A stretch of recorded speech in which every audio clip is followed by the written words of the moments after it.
Evening agenda में बात आज हम करेंगे कि कैसे डॉक्टर और पुलिस अब यूपी में बन रहे हैं कोरोना का शिकार। लेकिन उससे पहले एक बड़ी खबर आ रही है मुंबई से। लॉकडाउन के बावजूद मुंबई के बांद्रा स्टेशन पर भीड़ जमा हो गई है हजारों लोगों की। घर जाने के लिए लोग उमड़ पड़े क्योंकि अफवाह फैली कि ट्रेन चलने वाली है और लोग यहां जमा हो गए हजारों की तादाद में। लॉकडाउन के बावजूद मुंबई के बांद्रा स्टेशन पर हजारों की भीड़ जमा हो गई है। लोगों के बीच यह खबर फैल गई अफवाह के तौर पर कि ट्रेन चलने वाली है और लोग जमा हो गए हैं स्टेशन पर और यह हजारों की तादाद है। मुसीबत खड़ी हो गई है, एक साथ हजारों लोग जुट गए हैं यहां बांद्रा स्टेशन पर। घर जाने के लिए लोग उमड़ पड़े। मुंबई में बांद्रा स्टेशन पर हजारों की भीड़ और इसके बाद अब मुसीबत इन एक साथ इतने लोगों के जुटने से। वैसे ही मुंबई हॉटस्पॉट है, महाराष्ट्र में मरीजों की तादाद सबसे ज्यादा है और ऐसे में हजारों लोगों का इकट्ठा होना बेहद खतरनाक। और ये देखिए तस्वीर, ये देखिए बहुत खतरनाक तस्वीर है ये। मुंबई जैसी जगह पर जहां पर कोरोना ने बहुत पांव पसारा है और जगहों के मुकाबले ज्यादा है यहां पर, और वहां पर इतनी तादाद में लोग जमा हो गए।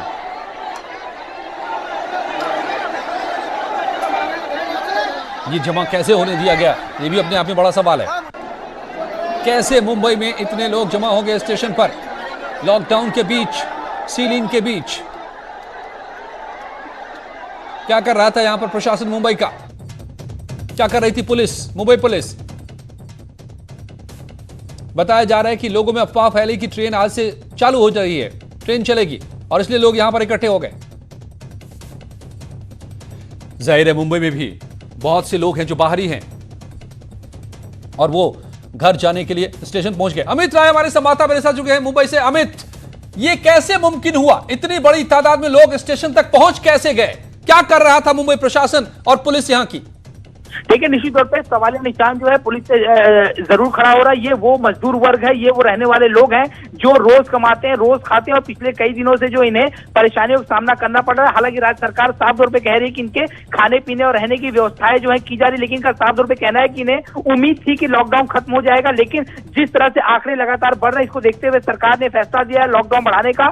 अब इनका ये कहना है कि इनके पास रहने के लिए छत नहीं है, खाने के लिए पैसे नहीं है, गाँव ये जा नहीं सकते क्योंकि ट्रेनें बंद है। इसको देखते हुए जो है लगातार हर रास्ते होते हुए इन्होंने बांद्रा स्टेशन पहुंचे। ये बांद्रा वो स्टेशन है जहां से यूपी के लिए जो है गाड़ियां, बिहार के लिए गाड़ियां जो है चलती हैं। तो ये सारे यूपी बिहार के रहने वाले जो लोग हैं ये जो है निकलना चाहते हैं, लेकिन का साफ तौर पर कहना गाड़ियां बंद है, इसलिए इन्होंने बांद्रा स्टेशन का घेराव किया। आप देख सकते हैं विजुअल में किस तरह से हजारों की संख्या में लोग वहां पर खड़े और अपना रोष प्रदर्शन कर रहे हैं। पुलिस ने समझाने की कोशिश की, उन्होंने नहीं माना। अंत में पुलिस जो है लाठीचार्ज कर रही है और अभी भी जो है उन्हें भगाने का, जो उन्हें वहां से हटाने की प्रक्रिया जो है पुलिस की जारी है। अमित, मैं देख रहा हूं तस्वीर में, बहुत परेशान करने वाली तस्वीर है ये। मुंबई जो हॉटस्पॉट है कोरोना का और वहां पर लोग बिल्कुल आसपास खड़े हैं और पुलिस भी इत्मीनान से खड़ी नजर आ रही है। देखिए, निश्चित तौर पर सरकार की कार्यप्रणाली पे निश्चित तौर पर सवाल निशान खड़ा हो रहा है।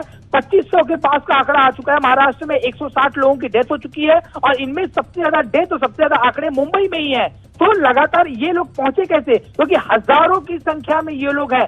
बांद्रा बहुत ही पॉश इलाका माना जाता है, सेलिब्रिटी वहीं पे रहते हैं, पुख्ता सुरक्षा व्यवस्था है। बांद्रा के ठीक पास में जो है धारावी है जो एशिया की सबसे बड़ी झोपड़पट्टी है, जहां पे 7 डेथ हो चुकी है, 55 संक्रमित लोग पाए गए हैं। पूरे इलाके को सील कर दिया गया, फिर भी ये हजारों लोग जो है बांद्रा स्टेशन कैसे पहुंचे, कौन से रास्ते से पहुंचे, पुलिस क्या कर रही थी? इन सब पे सवालिया निशान खड़ा हो रहा है और पुलिस बार बार समझा रही है लेकिन ये सुनने का नाम नहीं ले रहे हैं। और अंत में पुलिस ने लाठीचार्ज करने का आदेश दे दिया और लगातार इन पे लाठीचार्ज करके इन्हें वहां से हटाया। यातना है कि मुझे खाने नहीं मिल रहा है, सुमैया क्या बोल रहे हैं? नहीं मिल रहा है। कम से कम ठाकरे सरकार अभी सुबह शाम फेसबुक और हेल्थ मिनिस्टर मीडिया इंटरव्यू में से बाहर आएगा, सड़क पे क्या स्थिति है वो गंभीरता से लेंगे। मैं ऐसी उनको हाथ जोड़ के प्रार्थना करता हूँ। किरीट साहब, आपको मैं बहुत लंबे समय से जानता हूं। मैं किरीट साहब, आप बहुत एक्टिव हैं, लेकिन मैं बहुत साफ और सीधे शब्दों में 2 टूक कहना चाहूंगा कि आज ये कहने में मजबूर होना पड़ रहा है कि इस पे एक्शन जरूर होना चाहिए। जरूर होना चाहिए। ये आप लड़ाई जैसे लग रहा कि आप जीत रहे थे, लड़ाई मुहाने पे खड़े थे और पता चला कि किसी ने अफवाह फैला दी कि सेनापति नहीं रहा। तो ये ऐसी स्थिति है, आप लड़ाई जीतने जा रहे थे और वहां पे 25,000 की भीड़ इकट्ठा हो जाए, तो बहुत दुखद है किरीट साहब, बहुत दुखद है। इसी के लिए मैंने जो जानकारी लेने का प्रयत्न किया तो इनको खाने पीने की इनकी बहुत खराब स्थिति है। गए 15 दिन से हाथ जोड़ के कह रहे रेस्लिंग पे अनाज दो, अनाज दो। दूसरी बात, जहां मुख्यमंत्री के घर से ये आधे किलोमीटर पर है, खाली 2 फरलांग, तो वहां इतना जमाव इकट्ठा हो जाता है। तो what my system is doing, यानी मुझे सबसे पहली चैलेंज, अगर किरीट सोमैया के 4 परिचित लोग हो तो किरीट सोमैया को वहां बुलाना चाहिए। भैया 4 लोगों को आप कहो घर वापस जाए मुंबई में। ऐसे जो पहले इस जमावड़ों को अलग करे, क्योंकि यह अगर दूसरे लोग देखेंगे तो हम कोरोना के मुकाबला नहीं कर पाएंगे।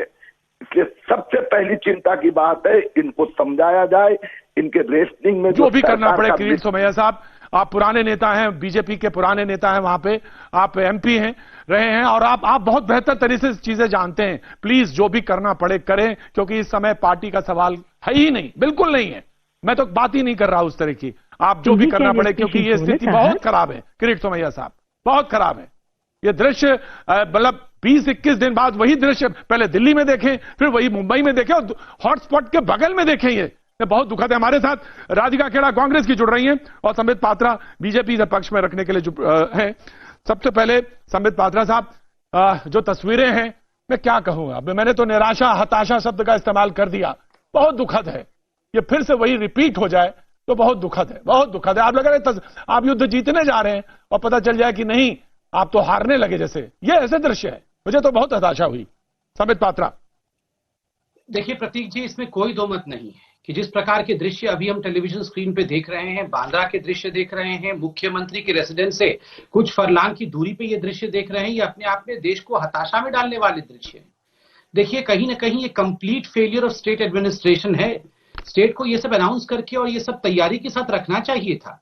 लोगों को, जो माइग्रेंट लेबर से, उनको लग रहा था कि रेलवे सर्विस चालू हो जाएंगी, वो अपने गांव चले जाएंगे, जबकि रेलवे ने अपने सर्विसेज रोक रखे हैं।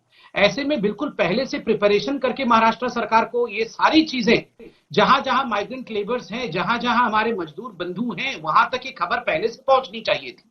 और ये कोई एक आदमी आके तो भीड़ नहीं जमा कर गया, ये धीरे धीरे दोपहर से आके अब तक ये भीड़ जमा हुई है। तो धीरे धीरे ये भीड़ जमा होने पुलिस ने दिया क्यों? कहीं ना कहीं पुलिस को उसी समय रोकना चाहिए था। अब लाठी बरसाए जा रहे हैं, अब लोगों को पीटा जा रहा है, उसी समय रोकना चाहिए था जब ये भीड़ इकट्ठी होनी शुरू हो रही। बिल्कुल 100% एग्री कर रहा हूं आज आपसे, इस बात से मैं बिल्कुल 100% एग्री कर रहा हूं आपसे। राधिका, मैं आ रहा हूं आपके पास, मैं आऊंगा आपके पास, जरूर रिएक्शन लूंगा। लेकिन आज तो पार्टी की कोई बात ही नहीं है। लेकिन ये दृश्य इतने हताशा भरे हैं कि मैं क्या बताऊं। आप लग रहा था कि हम लड़ाई जीतने की तरफ बढ़े। आज प्रधानमंत्री ने भी बात कही, सारा मुल्क उसको सुन रहा था, लेकिन उस बीच में ऐसा हो कि तमाम सारे लोग सड़क पे इकट्ठा हो जाएं, और वो भी 20, 25, 30 हजार। ये बहुत दुखद है, बहुत दुखद है। पूनम महाजन हमारे साथ मौजूद हैं, बीजेपी सांसद। पूनम जी, आप महाराष्ट्र से आती हैं और ये कोई आप रिएक्शन दे उससे पहले मैं यही कह सकता हूं कि ये बहुत दुर्भाग्यपूर्ण और बहुत दुखद स्थिति जो सड़क पे देख रहे हैं हम। कोई समझाने वाला नहीं क्या, कोई या कोई बताने वाला नहीं महाराष्ट्र में, या कोई समझने वाला नहीं कि महाराष्ट्र की स्थिति, मुंबई की स्थिति क्या है। पूनम महाजन जी, धन्यवाद। ये है मेरा चुनाव क्षेत्र, और मेरे चुनाव क्षेत्र में बांद्रा टर्मिनस करके बांद्रा पूर्व में ये जगह आती है, जहां से मैं, मुख्यमंत्री जी 10 मिनट की दूरी पे रहते हैं। लेकिन दिक्कत ये हुई है कि जिस प्रकार से अपेक्षा दिल्ली और मुंबई शहरों में एडमिनिस्ट्रेशन की अपेक्षा थी, वो अपेक्षा पूरी नहीं हो पाई। शेल्टर, खाना देना, क्योंकि ऐसे बड़े शहरों में माइग्रेंट लेबर बहुत ज्यादा तादाद में होते हैं, और कोशिश सरकार कर रही होगी लेकिन वो दिख नहीं रहा। यूपी, बिहार के हजारों लोग कोरोना के खतरे में बुरी तरह घिर गए हैं, और यह तस्वीर, परेशान करने वाली यह तस्वीर मुंबई की, बांद्रा स्टेशन की, और सारे के सारे यूपी और बिहार के लोग हैं जो यहां आकर स्टेशन पर फंसे हैं। आज जब लॉकडाउन फिर से बढ़ाने का ऐलान हुआ है, लोगों को लगा इन लोगों तक न जाने कैसे अफवाह फैली कि ट्रेन चलने वाली है और जमा हो गए, मगर उससे बड़ा सवाल कि क्या मुंबई पुलिस सोती रही? हजारों की तादाद में यहां लोग पहुंच गए और मुंबई का प्रशासन सो रहा है क्या? मुंबई में क्या हो रहा है? पहले दिल्ली की अरविंद केजरीवाल सरकार ने यही तस्वीर पेश की थी जब लॉकडाउन लागू किया गया था, सभी को बस से भेज दिया यूपी के बॉर्डर पर, और अब मुंबई में यही खेल चल रहा है। यह संभव नहीं है, यह मुमकिन नहीं है कि पुलिस को पता नहीं चले और इतनी भीड़ जमा हो जाए, प्रशासन को खबर नहीं हो और हजारों लोग इकट्ठे हो जाए। नहीं संभव है। तो क्या इनको इकट्ठे होने दिया गया?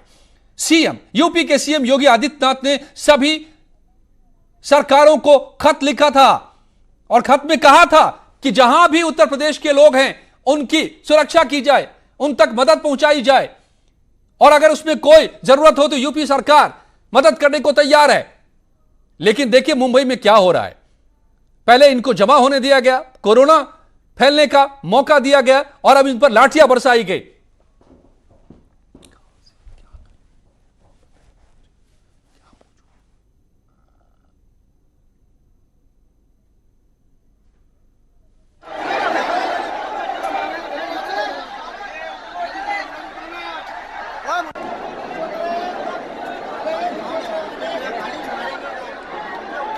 ये तस्वीर परेशान करने वाली मुंबई से आ रही है। इस वक्त मुंबई के बांद्रा स्टेशन पर हजारों लोग, और कहा जा रहा है ज्यादातर लोग उत्तर प्रदेश के लोग हैं सारे, ज्यादातर इसमें यूपी के लोग हैं। और योगी आदित्यनाथ ने, यूपी के चीफ मिनिस्टर ने सभी सरकारों से बात की थी, सभी राज्यों से, कि जहां पर चाहे वो दिल्ली हो, मुंबई हो या और कहीं किसी भी जगह पर हो, हर जगह से बात करके कहा था कि यूपी के लोगों को कोई दिक्कत नहीं हो, और अगर उनके लिए जो मदद चाहिए यूपी की सरकार देने को तैयार है, लेकिन उसकी हिफाजत करे वहां की सरकार। मगर क्या सलूक कर रही है यहां पर महाराष्ट्र की सरकार?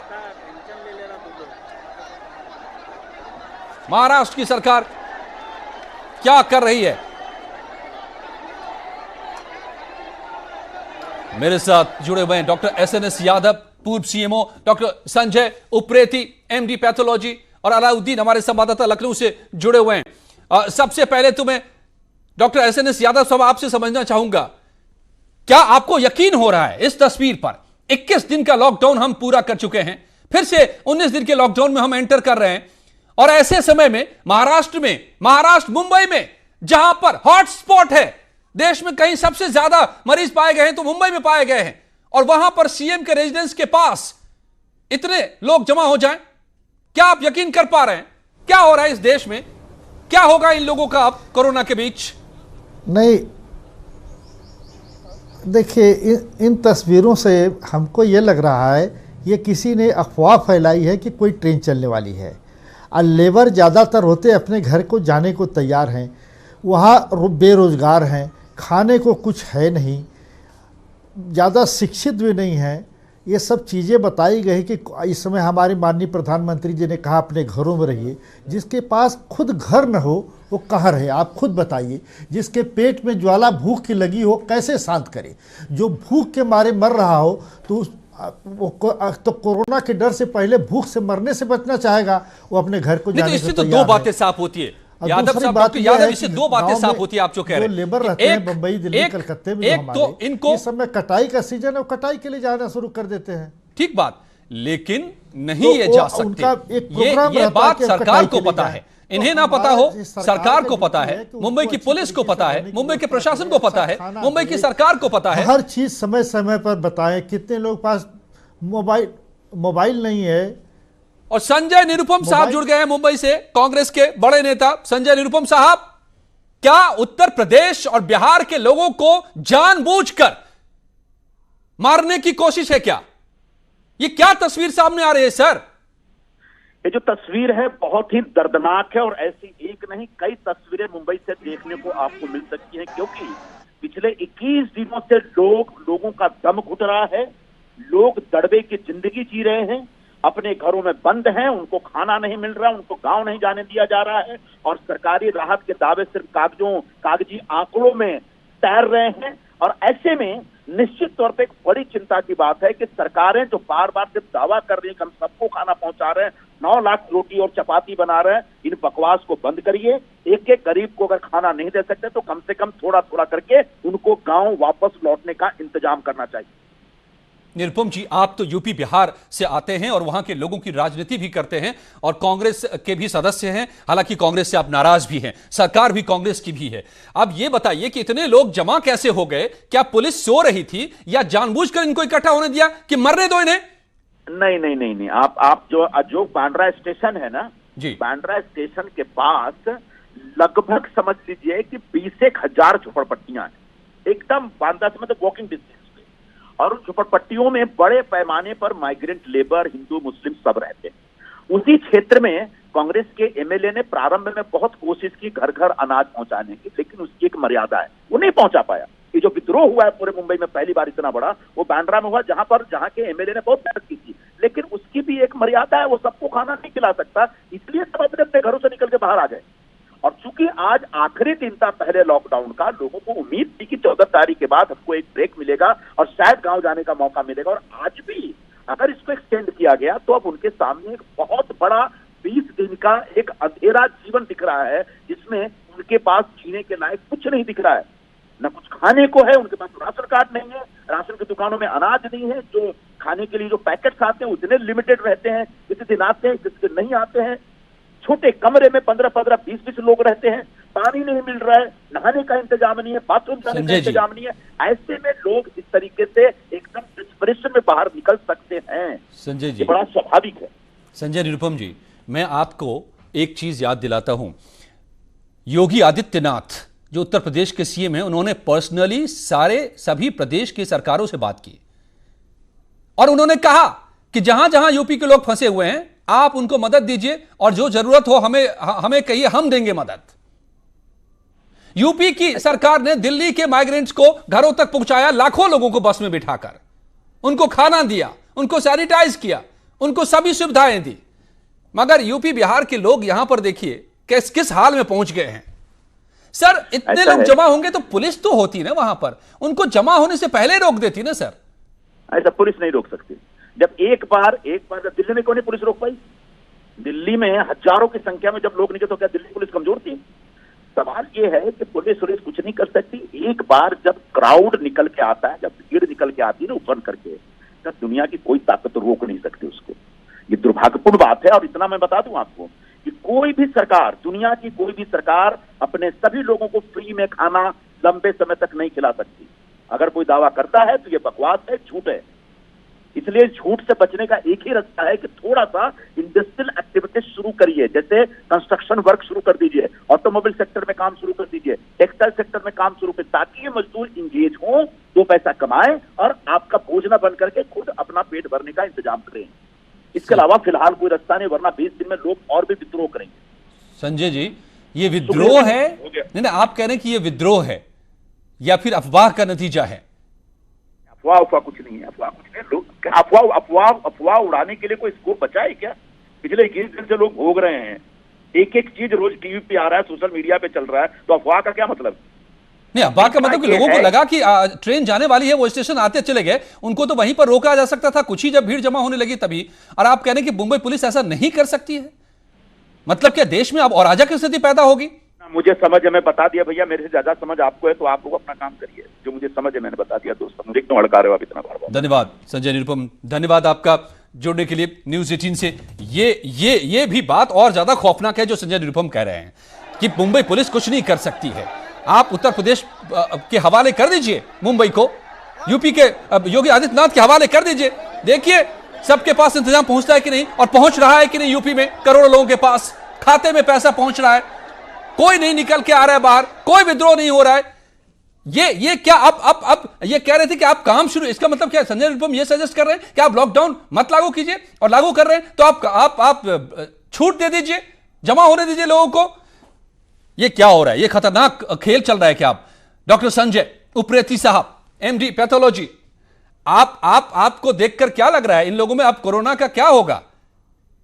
ये इतने लोग 20-25 हजार की तादाद बताई जा रही है जो इकट्ठी है यहां पर। इससे तो बिल्कुल ट्रांसमिशन रुक ही नहीं सकता जिस तरह की स्थिति दिख रही है। अब दिल्ली में भी ऐसे ही हुआ था पहले, इससे फैलने की बहुत बड़ी चांस है। आपको पता नहीं कौन पेशेंट है कौन नहीं है, तो ट्रांसमिशन आप रोक नहीं सकते इतनी भीड़ इकट्ठा करके। और एक आप अभी आपके किसी ने कहा कि उनके पास मोबाइल नहीं है। आजकल मैं नहीं मानता कि किसी के पास मोबाइल नहीं है या इन्फॉर्मेशन नहीं है उनके पास। आजकल लगभग हर एक के पास इन्फॉर्मेशन रहती है। ना मोबाइल की कमी है, ना टीवी की कमी है। ये किसी ने या तो अफवाह उड़ाई है या फिर किसी ने क्या होता है जानबूझ के कह दिया है। और ये क्या सोचा जा सकता है कि जैसा संजय निरुपम सजेस्ट कर रहे थे कि नहीं, इनको रोकना नामुमकिन था। क्या आपको लगता है, आप भी सिस्टम को समझते हैं? आप कोई भी चीज आप स्टार्ट में कर सकते हैं, आप रोक सकते हैं, पहले समझाते हैं उन लोगों को। खाना वाना उनका जैसे आप डायरेक्ट ट्रांसफर ऑफ मनी कर सकते थे उस समय, ये आपको पहले करना चाहिए सब चीजें। बाद में एक साथ जब इकट्ठा हो गए लोग, उसके बाद हटाना तो बड़ा मुश्किल काम होता है। ये सब चीजें आपको पहले करनी चाहिए। अलाउद्दीन भी जुड़े हुए हमारे साथ। अलाउद्दीन, यूपी की सरकार ने साफ तौर पे कहा था, सभी सूबों से बात भी की थी कि जहां पर भी यूपी के लोग हों आप उनकी मदद कीजिए और हमें बताइए, अगर हमें जरूरत है तो हम भी सामने आएंगे और हम भी मदद करेंगे। लगता है महाराष्ट्र ने तो साजिश रच दी है यहां की सरकार ने यूपी बिहार के लोगों के साथ, मरने के लिए उनको छोड़ दिया है सड़क पर। जी हाँ, बिल्कुल जिस तरह का आया है, जी हाँ बिल्कुल जिस तरह का वाकया पेश आया है वह न सिर्फ दुखद है बल्कि लोकल जो इंटेलिजेंस है उससे भी बड़ा सवाल उठता है, क्योंकि मुंबई पुलिस खुद को न सिर्फ हाईटेक कहती है बल्कि तमाम अंडरवर्ल्ड से लेकर के तमाम लोगों से लड़ने के दावे भी किए जाते हैं। तो क्या इतनी बड़ी बस्ती में जहां लोग रहते थे, क्या लोकल स्तर पर उन लोगों को पता नहीं चल पा रहा था कि 21 दिनों से खाना जो मुहैया कराया जा रहा था या नहीं कराया जा रहा था, कि लोकल स्तर पर किस तरह के मामला उभर करके आ रहे हैं। और कहीं ना कहीं से अगर इस तरह के मामले थे तो उत्तर प्रदेश की सरकार ने जो भरोसा दिलाया था, संपर्क जरूर साधना चाहिए था। इवन जो है महाराष्ट्र के लिए एक आईएएस ऑफिसर, एक आईपीएस अफसर नोडल भी बनाया गया था।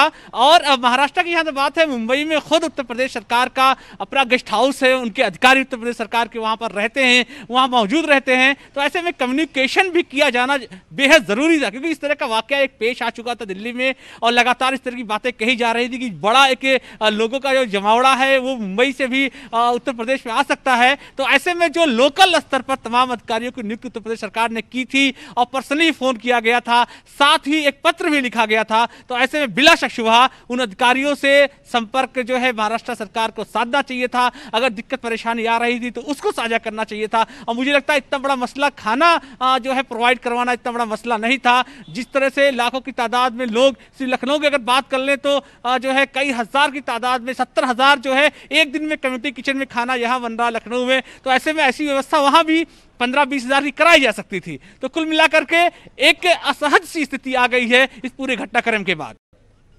तो साफ तौर पे और जैसा संजय निरुपम अभी कह रहे थे कि ये नहीं कर सकती कोई सरकार खाना खिलाने का काम, नहीं इनको कंट्रोल किया जा सकता था। डॉक्टर यादव, क्या मुंबई की सरकार फेल हो गई है? आप बतौर डॉक्टर क्या कहेंगे? किसी भी सूरत में यह तस्वीर इस वक्त हम एक्सपेक्ट कर सकते हैं, अफोर्ड कर सकते हैं? देखिए ये टोटल का पुलिस का इंटेलिजेंस फेल्योर है। और जो अफसर नोडल हैं, इसका मतलब साफ है कि नोडल अफसरों ने अपने कर्तव्यों का निर्वहन ठीक से नहीं किया है। क्योंकि जिस तरह के जहां यूपी बिहार के लोग रह रहे हैं, उनसे, उनके नेताओं से, उनकी झोपड़पट्टियों में जाकर के उनसे संपर्क करना चाहिए था। उनकी तकलीफ़ें, उनके स्वास्थ्य की हाल, उनके लिए उपलब्ध दवाइयाँ, उपलब्ध भोजन, अगर कोई दुख के समय में एक सहलाने वाला, अच्छी बात करने वाला, मीठी बात करने वाला मिल जाता तो आधा दुख उसका ऐसे ही दूर हो जाता है। अब हमारे अफसरों को ये चाहिए था कि वहाँ जाकर के उनको अपने तो सादे होते, उन्हें भरोसा दिलाते कि हमारी उत्तर प्रदेश की सरकार तुम्हारे पूरे साथ है और हमारी माननीय मुख्यमंत्री जी की जो मंशा है इतनी अच्छी आपके लिए है। तो वो निश्चित रूप से ये स्थिति नहीं आती आने से और ये स्थिति आने दी गई है तो कहीं न कहीं सरकार पूरी तरह से फेल नजर आ रही है। अब सवाल यह है कि क्या होगा? इस वक्त ये लोग यहां पर इकट्ठे हैं, अब क्या होगा इनके साथ? कैसे इनको बीमारी से बचाना होगा और कैसे इन्हें अपने घरों तक पहुंचाना होगा, यह भी मैं समझूंगा। बने रहिए हमारे साथ। मुंबई की यह तस्वीर, हजारों की भीड़ मुंबई के बांद्रा स्टेशन पर और ज्यादातर इसमें यूपी बिहार के लोग।